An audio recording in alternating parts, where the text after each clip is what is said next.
I want to talk about something. We haven't been able to talk about it for a little while, but it's something that's been going on for quite some time now, and I haven't heard other people talk about it, but this needs your attention. When Trump left office, he left in place the Remain in Mexico policy.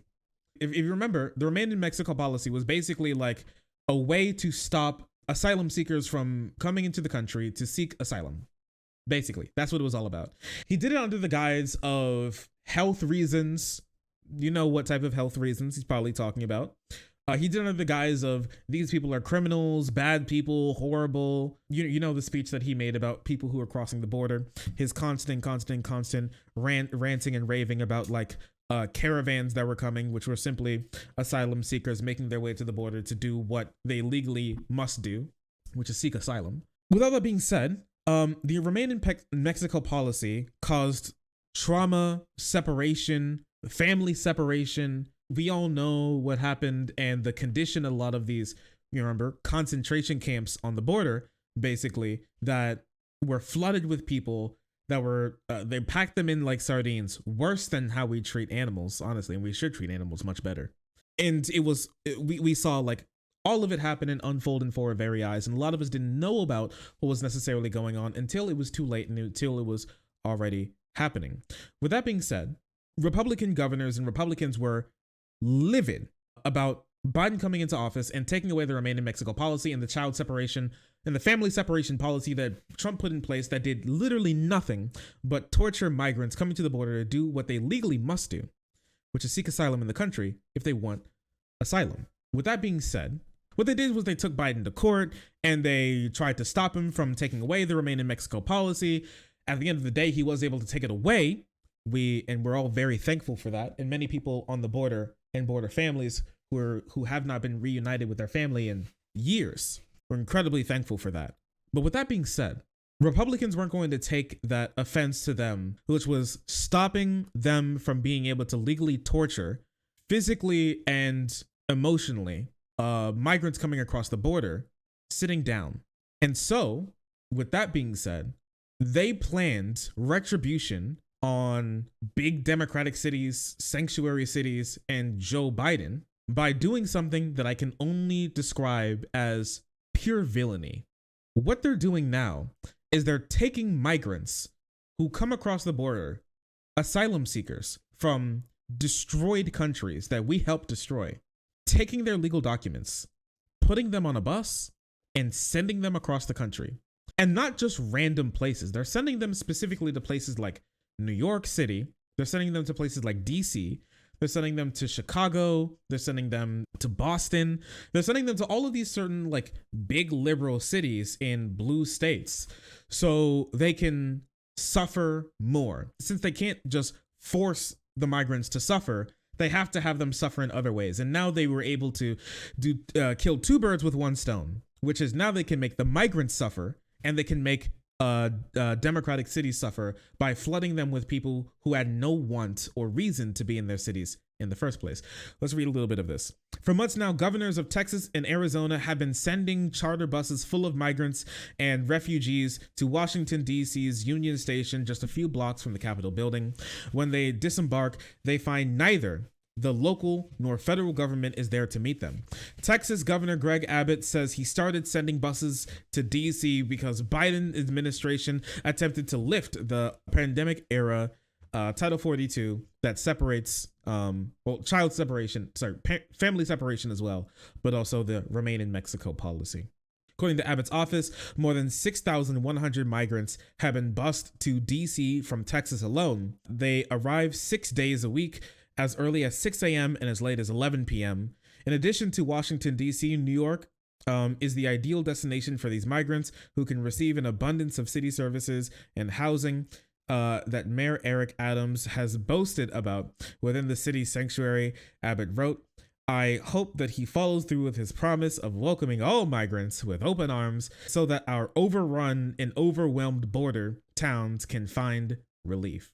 And so what's happening here is that children, men and women, and all sorts of different people who are doing what they legally must do. And I keep saying this, so let me explain this a little bit. An asylum seeker is somebody who must seek asylum, right? And so how do you seek asylum? How does that work? Well, you have to seek asylum, as the UN put it.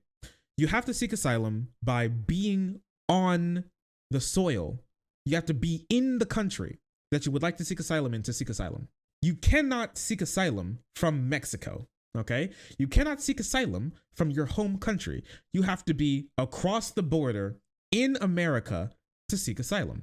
There's no other legal way to do it. And remember how conservatives go on and on and on and on and on about what they really care about and what they really want to stop is illegal immigration. Well, there's nothing illegal about crossing the border and seeking asylum. Nothing illegal whatsoever. So the question is, why are these people attacking these migrants and sending them to random cities as a punishment, treating them as a blight, as a cancer, when they're real human beings? Why are they doing this? It's not because they think that they're doing something illegal. If they were doing something illegal, they would have handed them over to ICE and they would have been sent out of the country, right? If they were doing something illegal, they would be sitting in a jail cell right now and they'd be awaiting their trial for committing the crime of crossing the border illegally. They're not doing anything illegal. If they were, they wouldn't remain in the country. They would have sent them back like Texas, other border states, California, New Mexico, Arizona, all of these states do already. They just want to make these people suffer. It is one of the most disgusting things that I've ever seen. And the saddest part is that these people are being played. They're being lied to. They're being forced onto these buses. They're having their private information stolen from them by Texas officials, and they're sent to places that they were not promised to go. The only reason why a lot of these people said that they'd get on these buses in the first place is that they said when they get off on the other side that there'd be people waiting for them to be able to take them in. That is already something that's predetermined. That was a lie. There are places where these people would like to go and like to be. They're not going there whatsoever. They hop from one place to another place, thirsty, hungry, starving, in some cases dying on these buses for days on end to travel thousands of miles across the country as a political troll, as a bit, as a meme from GOP governors. And I wanted to show you this a little bit. Somebody who is a immigrant advocate in New York talk about what he's noticed when he sees these migrants come off these buses. Legal Services and the New York Immigration Coalition, whose executive director, Murad Awalda, joins us now for more. Welcome to Democracy Now!, Murad. Explain exactly what's happening and what's happened at Port Authority. Thank you so much for having me, Amy, on your show today. Been a huge fan, and I wish we were meeting on better terms. But what we're seeing happening right now is Governor Abbott using asylum seekers as political pawns to merely help increase his polling numbers down in Texas. Folks who are seeking asylum at the southern border have a legal right to do so. We have seen people who are traveling upwards of 3,000 miles on foot to get to the southern border, then present themselves and seek asylum at the southern border, be treated so horribly by the state of Texas, and then busing them over 2,000 miles away to New York City. Yesterday morning, most folks who showed up, many of them were asking why they were sent to New York City. One man was trying to, urgently wanting to speak to his wife and children, who were actually in San Antonio, Texas. So he wanted to go to San Antonio, Texas after Texas had just dropped him off here in New York City. Folks are arriving on the bus, sick. They're arriving extremely hungry and thirsty. They're not being given food, and at most times without their identity documents. So there's a huge effort that's happening right now to welcome them with dignity here in New York City, and make sure that we are showing not just Governor Abbott how it should be done, but really seeing each other as humans in this moment. So how do you understand how it's happening? New York City officials are saying some 4,000 asylum seekers and migrants have traveled to New York in recent months, either by choice or because they were sent here by Texas state officials. So how do they decide do they just shove them on a bus? That's what it seems like, Amy. I think that there's the governor of Texas is definitely misleading, and Texas officials are definitely misleading the asylum seekers. Many of the folks who came here yesterday morning, who got off of the 3 buses that showed up, were asking, well, how do I get to North Carolina now? Or how do I get to Wisconsin or Oregon or Louisiana? Folks are being coerced into, signing this waiver to then be, sent up to New York City without any support, without any care. Last Friday, we saw one young girl get off the bus who wasn't feeling well. She received emergency care and turned out she needed insulin because she's diabetic. On Sunday morning, there was one young man who came off the bus and needed treatment because he was having chest pain. We're seeing people being put into really inhumane conditions, not just on the bus, but even before the bus. And then when they get to New York City, we're providing them with care. So I think that the bigger piece here is Governor Abbott's lack of empathy, lack of compassion, lack of humanity, and really trying to rile up his base of folks who have historically been anti-immigrant. It's probably one of the most disgusting things that I've ever heard. And the thing is, for these people who hate these immigrants so much, they can get rid of them. As you heard there, these people didn't want to stay in Texas. They wanted to go to Wyoming, to Wisconsin, North Carolina. Some did want to go to New York, to Tennessee, to Georgia, other places in Texas where they have family, where they can become productive members of society, where they could be with the family that's already there, that they can give back to the nation that they would like to be a part of. All of those things. Republicans wanted to deny them of that. For what? To give it to Joe Biden? To stick it to people who vote different than them? To force them to suffer more because they dare come into the country instead of just dying? For a lot of these people, for a lot of conservatives, they wish a life worse than death on a lot of these migrants. And I'm not just saying that because I'm some sort of like crazy lefty who says this, that, or the third. He's the uterus collector. Women's reproductive rights in the ICE detention, an opportunity to protect constitutional rights of federal detainees in publicly and privately run facilities. So for one, if they can't bank off of these people, because it's really hard to put them in detention when they're just asylum seekers and they have proper paperwork. So it's hard to put them into privately run facilities to do the bidding of their big budget donors who make money off of human entrapment and in human captivity. So they can't do that. And they can't put them in this specific detention center. If you remember correctly, we talked about it in this detention center just in Georgia, not too far from Texas, where some people were sent to be processed and some sent back. Some were actually asylum seekers, some getting their paperwork worked on, where there was a uterus collector. Now, these people are better in these left-wing states than they are in the right-wing states, all right? Because specifically of this. Story of the uterus collector, basically, if some of you will remember, is that in this Georgia concentration camp, this detention center for immigrants, what happened is that they had hospitals there, right?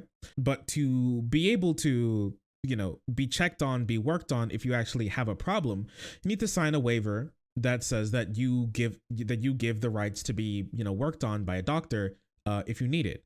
And as we heard, a lot of these people come over as diabetics with chest pains and they're sick. This particular detention center loved it when they had females come through. The reason for why is because they engaged in what any rational human being would consider to be genocide by forcefully removing the uteruses and reproductive organs of females who were put under their knife. What happened is that in the massive pages that they had, that were in English, by the way, many of these people speak Portuguese, they speak Spanish, and certain dialects of Spanish as well in South America. They weren't providing them with Spanish or Portuguese documents for them to read over, and they'd be massive documents that they just hand to them the second they're done walking 3,000 miles across the entire world, and to sit on like a bus handcuffed for hours across like the entire country, right, to be put in this detention center when they have trouble going on, when they have an issue happening.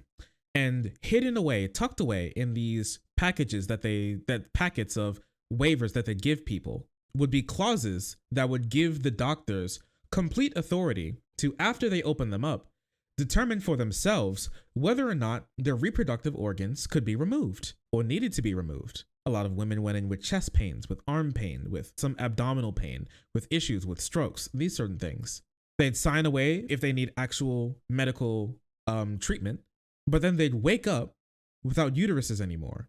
And there'd be one person in particular, they called him the uterus collector, who removed the uteruses at a rate that is unbelievable of females who would come through his doors. This is insanity. And a lot of my people who are minorities, especially females with who are minorities, have to deal with this a lot. Black women deal with this a lot, where in these packages, just hidden away in these packages, are clauses that you sign away that say that the doctor can, with their own judgment, just remove your reproductive system. And obviously you're asleep. You can't change your mind there. And so you wake up without a uterus, without ovaries, just gone. And even if you do have a reproductive tract issue, but it didn't require your ovaries or uterus to be removed, they just do it anyways. And so this is like, I don't know if we can call this anything outside of actual genocide. So let me like do a little wrap up. They bring these people in who are migrants. They don't want these brown migrants in the country. Remember the Great Replacement? They think the Democrats are sending these people in to overrun the country. They send them to places where they can get their uteruses removed. They give them documents that they cannot read and push them and coerce them to sign away their rights to get their reproductive tract removed. And then they wake up after a surgery with their reproductive system gone. This is what they're doing.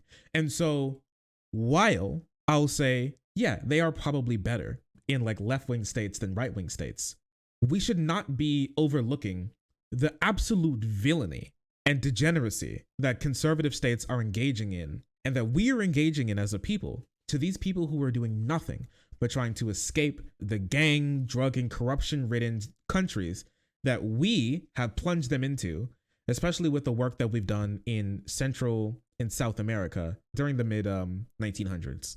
Can I read on this? Yeah, you could just look up uterus collector, and there's especially this, which ICE type in if you want to know it. ICE whistleblower uterus collector mass hysterectomies, and you should be able to find a lot of that type of stuff. So what? Several immigration advocate groups filed a complaint on behalf of whistleblower and nurse of the Office of the Inspector General on Monday, alleging jarring medical neglect and lack of COVID-19 safety precautions in Irwin County Detention Center in Georgia. Among these charges of neglect is a complaint describes reports of high rates of hysterectomies performed on Spanish-speaking immigrant women. The whistleblower, Dawn Wooden, said that she believes women who did not speak English well did not fully understand the procedure that had been performed on them. Wooten told The Intercept that the situation in Irving resembled a silent pandemic, referring to other charges in the workplace, safety violations, and detailed in the Monday complaint. On top of this, massive rates of sexual assault, sexual abuse, even towards minors who were separated from their families. So with the child separation policy, if they deemed that that the ties to the people that your family that you came with were not strong enough, or you didn't have documentation, they separated families apart. The men from the women, from the children, and the children's detention centers, there was sexual assault and abuse that was even going on in there after they were already separated from their parents. This is the type of stuff that happens in conservative states, and this is what they do, and this is what we do as a country.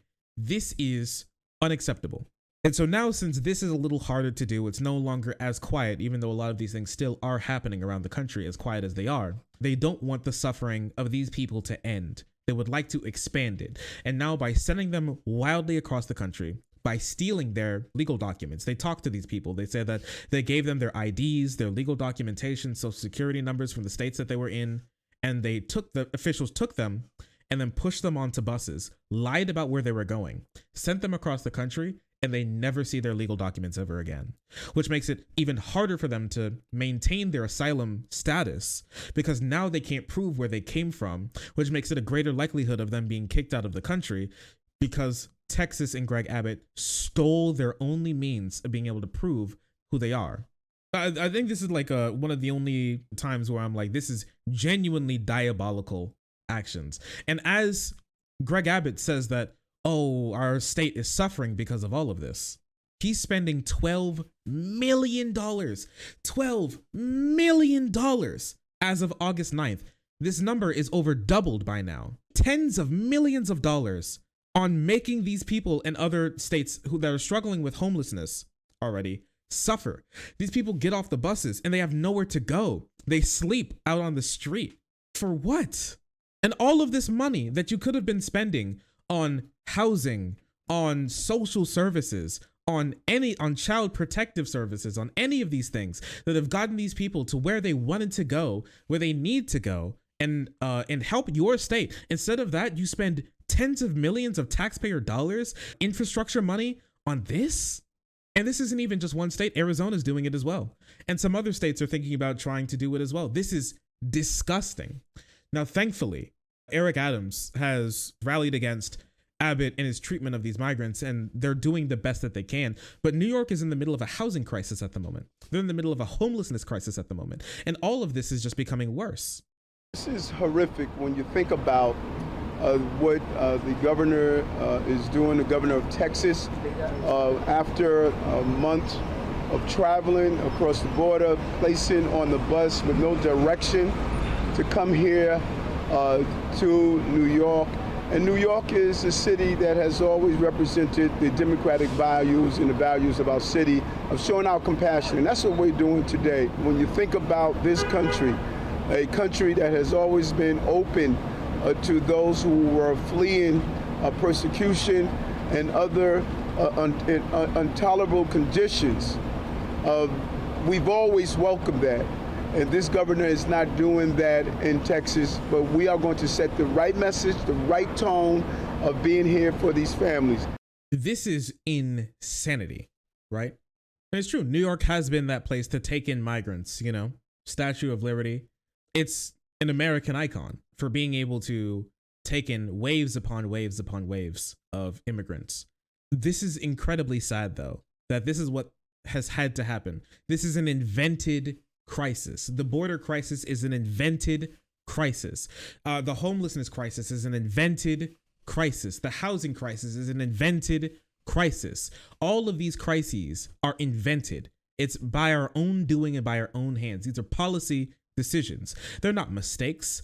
These were baked into what this was supposed to be. I want you to remember that. These are not mistakes. These things happen for a reason. Somebody set it to happen this way. They either knew it was going to happen and wanted it to happen, or knew it was going to happen and didn't care. Because they made the calculation that it's better to do this rather than that, or they made the calculation that to boost my polling numbers, I'm going to let these people suffer and die. That is insanity to me. It truly is insanity. Now, what can you do about this? Because this is how we like to talk about these things. Help out at your local homelessness shelter. Spend a little bit of time there. See how you can help out. Immigration services in your state. See how you can help out, what you can do. If there's any volunteering that you could possibly become a part of. There's many places where you can find it. If you just type in your state, homeless shelter, if there's any homelessness volunteering or advocacy group that you can be a part of, go to city meetings, go to city hall meetings, be a part of that. Don't allow the NIMBYs to just make these people who are suffering on the street suffer more. Don't allow it to happen. Be a part of it. You sit here and we talk about it time and time again, how conservatives have been taking over school boards and taking over city councils to push through their evil agenda. I'm just gonna let it happen. Can you really call yourself a leftist? Can you really call yourself somebody who cares about making the world a better place if you can do something as simple as speaking at a city council for 2 minutes? That's the amount of time that you can take. Write something and take 2 minutes.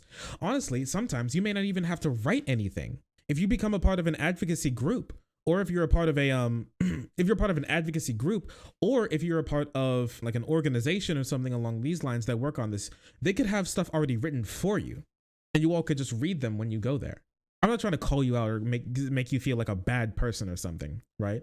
What I'm trying to say is it is very possible to make this world a better place. We just need to be a part of it. We need to not allow them to win. Their bloodlust cannot be stronger than our want and compassion to see these people thrive in this country, which is something that they all deserve. The GOP deserve all of the hate and vitriol that's being thrown at them. And honestly, if you actually look into the things that they do and believe, they deserve 10 times more.